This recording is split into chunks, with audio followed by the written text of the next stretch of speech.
जय हिंद। तो चलिए सेशन को स्टार्ट करते हैं। और मनोरंजन चाहिए या पढ़ाई, वो आप पे डिपेंड करता है कि किस तरीके से आप पढ़ना चाहते हैं। तो आगे बढ़ते हैं, शुरुआत करते हैं। पहला क्वेश्चन क्या बोला गया है कि जयप्रकाश नारायण, ठीक है, भारतीय राष्ट्रीय कांग्रेस, जो कांग्रेस जो है 1885 में जिसका स्थापना हुआ था, में शामिल कब हुए थे। अब सबसे पहले देखिएगा, ये क्वेश्चन को डायरेक्ट एक ही बार बना करके आगे नहीं बढ़ना। अब थोड़ा सा जिसकी जानकारी है उसके बारे में देख लेते हैं। अब बात करते हैं जयप्रकाश नारायण की, ठीक है। तो जयप्रकाश नारायण की अगर बात कर देते हैं, पूरा कुंडली खंगार देते हैं, ठीक है, नारायण की। जयप्रकाश नारायण की अगर बात कर देते हैं तो इनका जन्म कब होता है। देखिएगा, इनका जन्म होता है 1902 ईस्वी में, ठीक है। ये क्वेश्चन पूछा जाता है बीपीएससी में या बिहार के कई सारे एग्जाम जो होते हैं वहां पे डायरेक्टली पूछ दिया जाता है कि इनका जन्म जो हुआ था ये कौन से गांव में हुआ था। तो ये गांव तो था सिताब दियारा। ये गांव का नाम क्या था, सिताब दियारा। अच्छा, जिला की अगर बात कर देते हैं तो जिला कौन था, तो जिला सारण था, ठीक है। ये आपको, ये सबसे ज्यादा इंपॉर्टेंट आपको देना पड़ेगा। कब तो नहीं पूछा जाता है, लेकिन ये पूछा जाता है कि सिताब दियारा में जन्म किनका हुआ था। तो जयप्रकाश नारायण का कौन से जिला में पड़ता है, तो सारण जिला में पड़ता है, ठीक है। कोई दिक्कत तो नहीं है, तो नहीं। अब देखिएगा, इसके बारे में अगर हम बात करते हैं जयप्रकाश नारायण के बारे में, तो पहले थोड़ा सा इसको जो डिटेल्स है वो हम देख लेते हैं, ठीक है। देखिएगा, बात करते हैं 1929 ईस्वी में क्या होता है कि बिहार सोशलिस्ट पार्टी का स्थापना होता है। किसका स्थापना होता है, तो कहिए कि बिहार सोशलिस्ट पार्टी का क्या होता है, तो कहिए कि स्थापना होता है। तो बिहार सोशलिस्ट पार्टी का स्थापना होता है, लेकिन इससे भी ये जुड़े हुए व्यक्ति रहे हैं कौन, तो जयप्रकाश नारायण जो है, ये बिहार सोशलिस्ट जो पार्टी है उससे भी क्या होता है, ये जुड़े हुए रहते हैं, ठीक है। लेकिन आपसे कभी कभी ये भी पूछा जाता है कि बिहार सोशलिस्ट पार्टी का स्थापना कौन कौन किए थे। तो देखिएगा, अगर हम बात कर देते हैं तो गंगा शरण सिंह की अगर बात करते हैं, कौन, तो गंगा शरण सिंह। तो गंगा शरण सिंह क्या थे, ये इसके संस्थापक थे। और कौन थे, तो राम वृक्ष बेनीपुरी इसके क्या थे, संस्थापक सदस्य थे, बेनीपुरी। अच्छा, और कौन थे, तो कहे कि रामानंद मिश्र, रामानंद मिश्र, ये सभी के सभी क्या थे, तो ये सभी के सभी ये संस्थापक सदस्य थे, ठीक है। और इन्हीं के द्वारा क्या किया गया था, स्थापना किया था, यानी मेन लीड रोल में यही सब थे, ठीक है। और भी थे लेकिन मेन लीड रोल में यही सब व्यक्ति थे। अच्छा, अब हम तो जयप्रकाश नारायण के बारे में देख रहे हैं।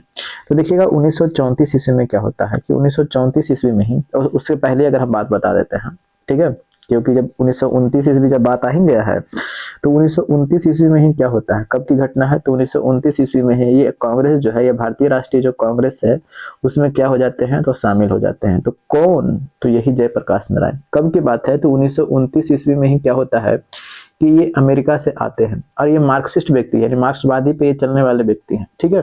तो देखिएगा, ये सोशलिस्ट से काफी जुड़े हुए रहते हैं, ठीक है। इनको जो पार्टी के जो स्थापना करेंगे वो सोशलिस्ट से ही रहे, क्योंकि मार्क्सवादी व्यक्ति हैं, समाजवादी व्यक्ति हैं। अब देखिएगा, फिर 1934 ईस्वी की बात कर देते हैं, ठीक है। 1934 ईस्वी की बात है कहाँ, पटना में, ठीक है। पटना में क्या होता है कि ऑल इंडिया, ये पूछा जाता है, ऑल इंडिया कांग्रेस, ठीक है, all India Congress socialist party, ठीक है। All India Congress socialist party का स्थापना अगर बात करते हैं तो कब होता है, तो ये 1934 ईस्वी में होता है, पटना में ही हो जाता है, ठीक है। अगर हम बात कर देते हैं ये all India Congress socialist party की, तो इसके अध्यक्ष को भी पूछा जाता है, और क्या पूछा जाता है, तो इसके महासचिव को भी पूछा जाता है। तो इसके अध्यक्ष जो थे आचार्य नरेंद्र देव थे, आचार्य नरेंद्र देव क्या थे, इसके अध्यक्ष थे, किसके, तो all India Congress socialist party के, ठीक है। अच्छा, अखिल भारतीय समाजवादी पार्टी के, जो अखिल भारतीय कांग्रेस समाजवादी पार्टी के स्थापना कब होता है, 1934 ईस्वी में, अध्यक्ष आचार्य नरेंद्र देव। पूछा जाता है क्वेश्चन। और महासचिव की अगर बात कर देते हैं तो महासचिव कौन थे, तो महासचिव यही जयप्रकाश नारायण थे। कौन थे, तो कहिए कि जयप्रकाश नारायण थे। यहाँ तक तो कोई दिक्कत तो नहीं, कोई दिक्कत नहीं है, अच्छे तरीके से समझ में भी आ रहा है।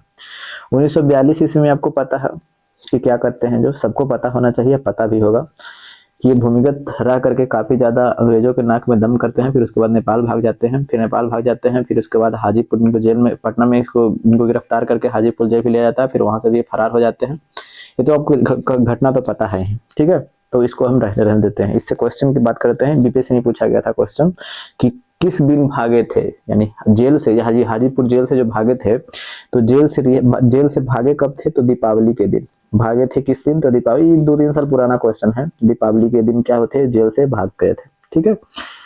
अच्छा, अब बात करते हैं कब की, 1934 तो हो गया। अगर बात कर देते हैं यानी सन, हम बात कर देते हैं 1974 ईस्वी की बात कर देते हैं, तो 1974 ईस्वी में क्या होता है कि संपूर्ण क्रांति, संपूर्ण क्रांति का क्या करते हैं, आह्वान करते हैं। यानी पटना से संपूर्ण क्रांति का आह्वान करते हैं कौन, यही जयप्रकाश नारायण। और इनकी मृत्यु की अगर हम बात कर देते हैं तो इनका मृत्यु कब हो जाता है, तो 1979 ईस्वी में मृत्यु हो जाता है। और इनकी भारत रत्न की अगर हम बात करते हैं तो भारत रत्न इनको दिया जाता है कब, तो भारत रत्न दिया जाता है 1999 ईस्वी में, इनको भारत रत्न मरणोपरांत दिया जाता है। अब देखिए जयप्रकाश नारायण से इतने सारे क्वेश्चन आपको पूछे जाते हैं, हम ऐसा नहीं कि फाजुल चीज यहाँ पे बताए हैं, ठीक है। तो एक बार पहले स्क्रीनशॉट लीजिए, एक बार फिर से हम बताने की कोशिश करते हैं ताकि आपको पूरी तरह से समझ में आ जाए और फिर रिवीजन भी हो जाए। जयप्रकाश नारायण की पूछा जाता है क्या, तो इनका जो जन्म हुआ था 1902 में होता है कहाँ, तो सिताब दियारा में। कौन सा जिला में पड़ता है, तो सारण जिला में, ठीक है। बिहार सोशलिस्ट पार्टी से ये जुड़े हुए रहते हैं। बिहार सोशलिस्ट पार्टी का हमने बता दिया, आपको होगा तो याद कर लीजिएगा, वरना छोड़ दीजिएगा। कांग्रेस में शामिल कब होते हैं, तो 1929 ईस्वी में शामिल होते हैं। और 1934 ईस्वी में ही क्या होता है, all India Congress socialist party का क्या करते हैं, ये स्थापना करते हैं, जिसके अध्यक्ष आचार्य नरेंद्र देव होते हैं और महासचिव कौन, जयप्रकाश नारायण होते हैं। और ये जो हाजीपुर जेल से भागते कब ये है, ये हाजीपुर जेल से भागते हैं दीपावली के दिन भाग जाते हैं, ठीक है। और सन 1974 ईस्वी में क्या करते हैं, संपूर्ण क्रांति का आह्वान करते हैं। और इनका मृत्यु जो होता है, और इन्हीं के चलते, यानी इन्हीं के चलते नहीं, यानी इन्हीं के मतलब कि डर से, यानी चुनाव जीतने के लिए ये इंदिरा गांधी जो क्या करती है कि आंतरिक अशांति के चलते क्या होता है, इमरजेंसी लगाती है, जो 1975 में जो लगता है ना, वो। मृत्यु इनका कब हो जाता है, 1979, और ये भारत रत्न इनको प्राप्त होता है 1999 में, ठीक है। कोई दिक्कत, तो इसका तो आंसर तो आपको मिल गया होगा, तो इसका आंसर हो गया ऑप्शन नंबर, तो ऑप्शन नंबर हो जाएगा 4 हो जाएगा। कोई दिक्कत। अच्छा एक क्वेश्चन इधर आओ बचा हुआ है, तो ये क्वेश्चन को देख लेते हैं। देखिएगा क्वेश्चन जो बोला गया है कि मंगल पांडे, ठीक है, विद्रोह शुरू करने से, यानी मंगल पांडे यानी 1857 ईस्वी के पास है, लगभग 100 वर्ष, यानी लगभग की बात किया है, यहाँ पे डेट भी दे दिया है, तो इसके बाद छोड़ दीजिए, डेट जब ये दिया है तो 1784 ईस्वी की बात कर रहा है, ठीक है। यानी 1784 ईस्वी की बात कर रहा है, यानी कब की बात कर रहा है, यानी 1773 ईस्वी में रेगुलेटिंग आता है, रेगुलेटिंग एक्ट आता है, उसके कुछ समय बाद की बात कर रहा है, ठीक है। अब देखिएगा 1773 ईस्वी का रेगुलेटिंग एक्ट आता है, उसके बाद की बात कर रहा है। ब्रिटिशों के खिलाफ विद्रोह करने वाले पहले संथाल आदिवासी नेता कौन थे, देखिएगा। यानी 1784 ईस्वी में, 1784 ईस्वी में क्या होता है कि एक विद्रोह होता है, ठीक है। उस विद्रोह का नाम क्या दिया जाता है, तो कहेंगे संथाल विद्रोह, ठीक है। अब ये संथाल विद्रोह का नेतृत्व करता कौन थे, तो बाबा तिलका मांझी, ठीक है। कौन, तो बाबा तिलका मांझी इसका क्या थे, तो नेतृत्व करता थे। अब इनका कहना क्या था कि देखो ये अंग्रेज जो है ना, ये हमारे जो चीजें है, जो हम लोग को जो है प्राकृतिक चीजें है, उसका उपभोग कर रहा है, ठीक है। हमें तो नहीं दिया जा रहा है, उसका उपभोग कर रहा है। और इसी के खिलाफ क्या करते हैं, बाबा तिलका मांझी विद्रोह कर देते हैं, ठीक है। तो इसका आंसर ये होगा। अब इसके बारे में डिटेल्स पूरा नहीं पढ़ना है, ठीक है। तो इसका आंसर हो जाएगा ऑप्शन नंबर 3 हो जाएगा, ठीक है। आगे बढ़ते हैं। अब इसका भी तो आंसर तो हमने देखा कि ऑप्शन नंबर 4 हो जाएगा 1929 ईस्वी में। अच्छा अब देखिएगा मुस्लिम लीग को स्थापित किया गया था। अब पहले मुस्लिम लीग के बारे में थोड़ा सा चर्चा कर लेते हैं, ठीक है। देखिएगा मुस्लिम लीग की अगर बात कर देते हैं तो 1906 ईस्वी में इसका क्या होता है, तो स्थापना होता है, ठीक है। इसके प्रस्ताव कौन देते हैं, यानी गठन का प्रस्ताव कौन देते हैं, तो सलीमुल्लाह खां इसके प्रस्ताव देते हैं, ठीक है। और इसके प्रथम अध्यक्ष की अगर हम बात कर देते हैं तो इसके प्रथम अध्यक्ष कौन बनते हैं, तो कहिए कि आगा खां, ठीक है। कोई दिक्कत तो नहीं, कोई दिक्कत नहीं। 1907 ईस्वी में इसका अधिवेशन कहाँ होता है, तो कहे कि कराची में अधिवेशन होता है। कहाँ में अधिवेशन होता है, कराची में। इसका स्थापना कहाँ होता है, तो कहे कि ढाका में। कराची कहाँ पड़ता है, तो पता है कि पाकिस्तान में पड़ता है, ठीक है। अच्छा फिर 1908 ईस्वी में क्या होता है कि अमृतसर में इसका अधिवेशन होता है। किसका अधिवेशन होता है, तो कहे कि अमृतसर यानी पंजाब में इसका अधिवेशन होता है मुस्लिम लीग का, ठीक है। यहाँ पे लिख देते हैं मुस्लिम लीग। मुस्लिम लीग का अधिवेशन कहाँ होता है, तो कहे कि अमृतसर में। और इसी में सांप्रदायिक जो चुनाव जो करवाते हैं, इसी में क्या किया जाता है, बात को रखा जाता है, ठीक है। यानी पास किया करवाया जाता है कहाँ से, मुस्लिम लीग से। और 1909 ईस्वी में ये जो सांप्रदायिक चुनाव जो है जिसको आप बोलते हैं, वो क्या करवा दिया जाता है, पास करवा दिया जाता है, ठीक है। चलिए तो इसका तो आंसर तो आपको मिल गया होगा, सांप्रदायिक निर्वाचन, तो 1919 कहाँ, अब हाँ पूछा गया है मुस्लिम लीग को स्थापित किया गया था, तो स्थापित कब की बात है, तो अभी हमने देखा कब स्थापित किया गया था, 1906 में ढाका में। प्रस्ताव कौन दिए थे गठन का, तो गठन का प्रस्ताव देने वाले सलीमुल्लाह खां, अध्यक्ष कौन थे, तो आगा खां। ठीक है, चलिए तो इसका आंसर हो जाएगा ऑप्शन नंबर कहाँ जाएगा, तो ऑप्शन नंबर 3 हो जाएगा। ठीक है, पृथक निर्वाचक यानी वही सांप्रदायिक वाला, यानी पृथक निर्वाचक भी इसको बोला जाता है, पृथक निर्वाचक, पृथक निर्वाचन। तो पृथक निर्वाचन कब की बात है, तो 1909, अभी हमने देखा यहाँ पे लिखा भी है, तो इसका आंसर कौन सा हो जाएगा, ऑप्शन नंबर 2 हो जाएगा। ठीक है, चलिए अगला क्वेश्चन क्या बोला गया है कि महात्मा गांधी ने दांडी मार्च की शुरुआत कब की थी। अब देखिएगा सबको पता, यहाँ पे सबको पता है आंसर, बट हम जानते हैं यहाँ पे बहुत चीज आपको हम बताने वाले हैं, इसको पहले स्क्रीनशॉट ले लीजिए, ले लिए होंगे। चलिए अब जो आपको नोट पॉइंट है जो लिखते होंगे जिसमें ना, उसमें आपको जो आपको यहाँ पे नई नई चीज आपको जानकारी दिया जा रहा होगा, वहां पे आपको क्या करना है, नोट करना है। और वरना आपको लगता है केवल वीडियो देख लेंगे बैठ करके, ऐसे पढ़ करके देख रहे हैं, कुछ फायदा नहीं होने वाला है। ठीक है, चलिए तो अब इसको मिटाते हैं, अब हम बताते हैं ये सविनय अवज्ञा आंदोलन के बारे में बताते हैं, चीजों को थोड़ा सा अच्छे तरीके से समझिएगा। देखिएगा सविनय अवज्ञा आंदोलन की अगर हम बात कर देते हैं, थोड़ा सा फास्ट तरीके में हम बताएंगे। देखिएगा सविनय अवज्ञा आंदोलन ना पूछा रहा, देखिएगा सविनय अवज्ञा आंदोलन, सविनय अवज्ञा आंदोलन।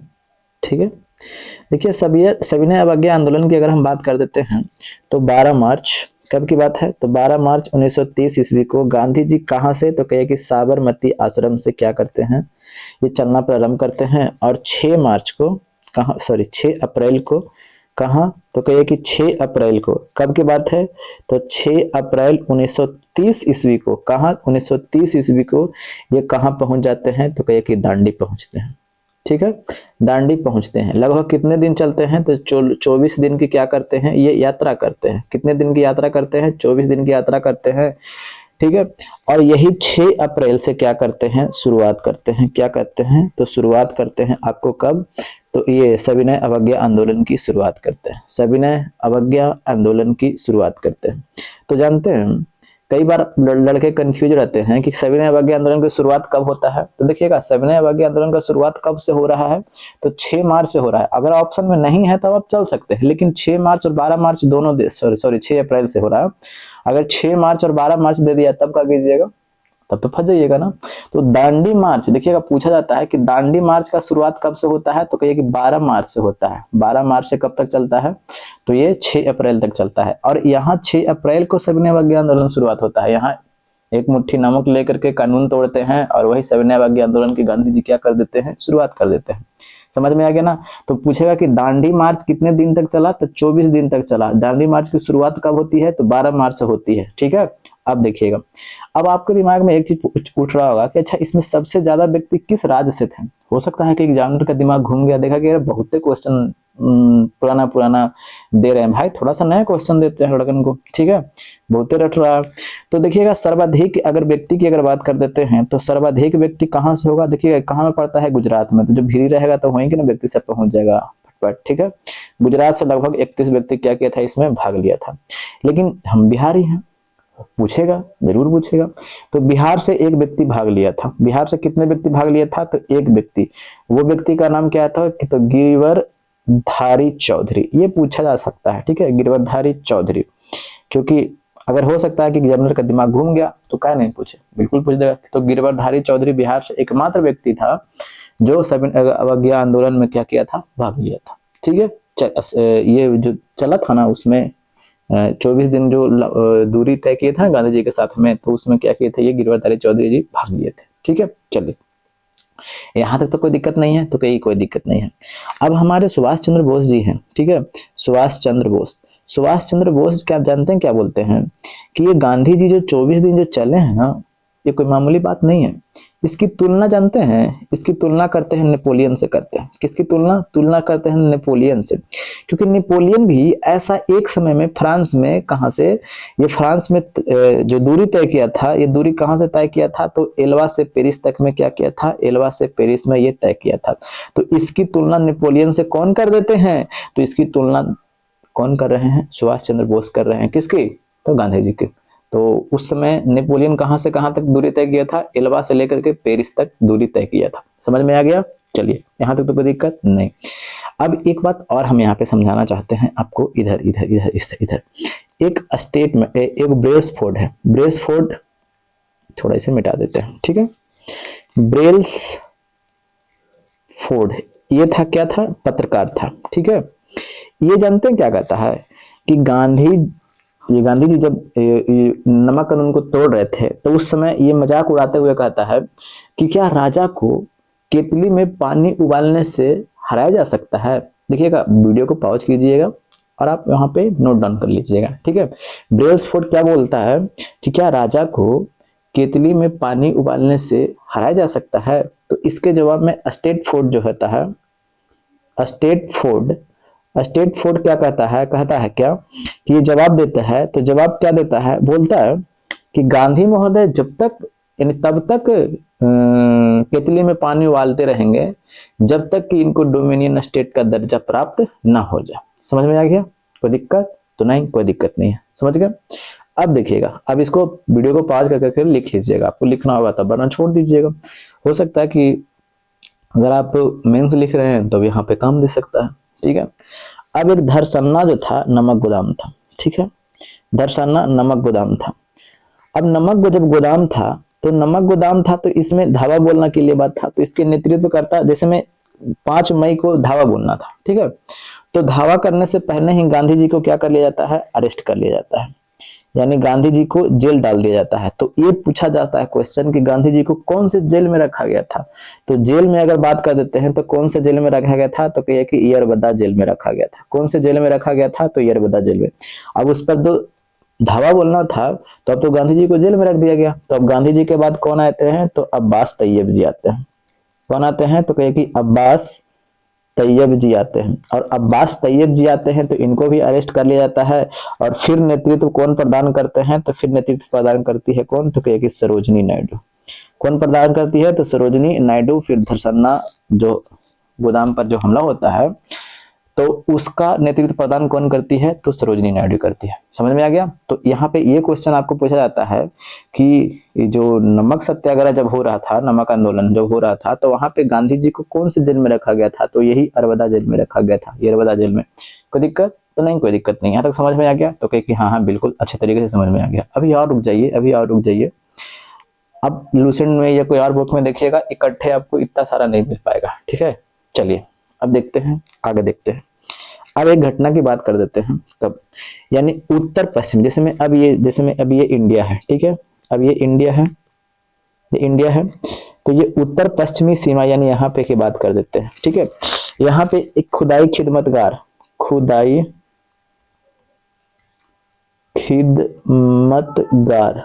खिदमतगार का स्थापना किया जाता है, किनके द्वारा, तो ये खान अब्दुल गफ्फार खां के द्वारा, खान अब्दुल गफ्फार खां के द्वारा। अब खान अब्दुल गफ्फार खां को पता है एक और नाम से जाना जाता है, वो नाम कौन सा है, तो कहे कि सीमांत गांधी। तो पूछा जाता है कि सीमांत गांधी के नाम से किसने जाना जाता है, तो खान अब्दुल गफ्फार खां को।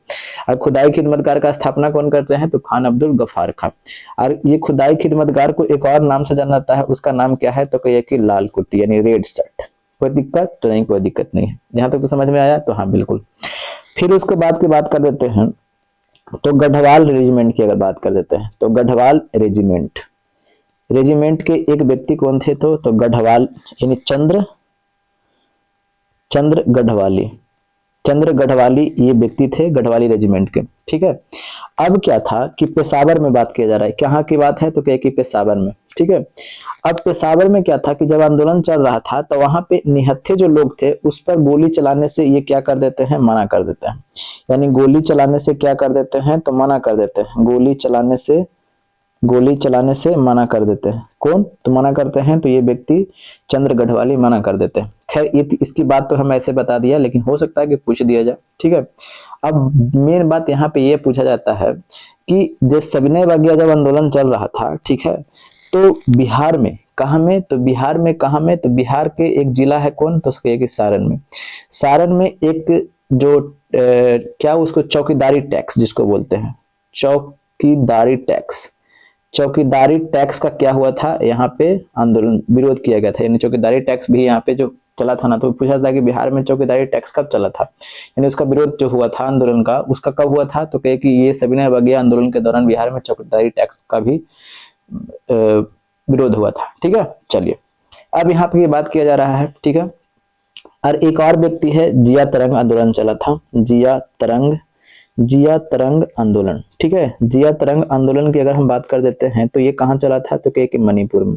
ये सब कब की बात है, तो कहे कि ये सब जो बात है ये सब असहयोग आंदोलन की बात है, यानी उसी समय यहाँ पे चल रहा है। कहाँ पे, तो मणिपुर में। इसके जो नेतृत्वकर्ता कौन थे, तो नागा जनजाति थी कौन, तो गौंडलियो कौन थी, तो गौंडलियो थी।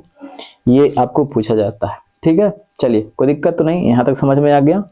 अब देखिएगा यहाँ तक हमने बताया, इसको स्क्रीनशॉट लीजिए एक बार। चलिए अब कॉपी में अपना नोट डाउन कर लीजिएगा। ठीक है, तो इसके अब हम क्वेश्चन पे चलते हैं। पूछा किया जा रहा है कि महात्मा गांधी ने दांडी मार्च की शुरुआत कब की थी, तो अभी हमने देखा कब की थी, कब किए थे, तो ये 30 दिसंबर नहीं 12 मार्च 1930 ईस्वी को। ठीक है, चलिए स्वराज के लिए आवाज उठाने वाले पहला व्यक्ति कौन था। अब देखिएगा पहले चीजों को समझते हैं, तो इसका आंसर कौन हो जाएंगे, तो देखिएगा पहले ऑप्शन में दिया गया है ये बाल गंगाधर तिलक और दयानंद सरस्वती। पहले चीजों को समझते हैं, ये इसका आंसर हो जाएगा दयानंद सरस्वती। अब हम बताते हैं कि देखिए स्वराज के पहले जो आवाज उठाए थे तो ये दयानंद सरस्वती उठाए थे, दयानंद सरस्वती। ठीक है, सरस्वती। फिर उसके बाद में बाल गंगाधर तिलक आते हैं। ठीक है ना, फिर उसके बाद में बाल गंगाधर तिलक आते हैं। अब जैसे में अब इसका जब दयानंद सरस्वती के बारे में जब बात चला जा रहा है, ठीक है, तो हम यहाँ पे थोड़ा चर्चा कर लेते हैं दयानंद सरस्वती का, दयानंद सरस्वती। ठीक है, दयानंद सरस्वती की अगर बात किया जाता है तो इनका जन्म कब होता है, देखिएगा इनका जन्म होता है कब, तो कहेंगे 1824 ईस्वी में। ठीक है, 1824 ईस्वी में इनका जन्म होता है। कहाँ पे इनका जन्म होता है, तो काठियावाड़ा में इनका जन्म होता है। काठियावाड़ा तो कहाँ है, तो पता ही होगा। अब ये इनका जन्म होता है 1824 ईस्वी में, काठियावाड़ा में जन्म होता है। इनके बचपन का जो नाम था अभी पूछा जाता है, बचपन का नाम जो पूछा जाता है, इनका बचपन का नाम क्या था, तो कहे कि मूल शंकर।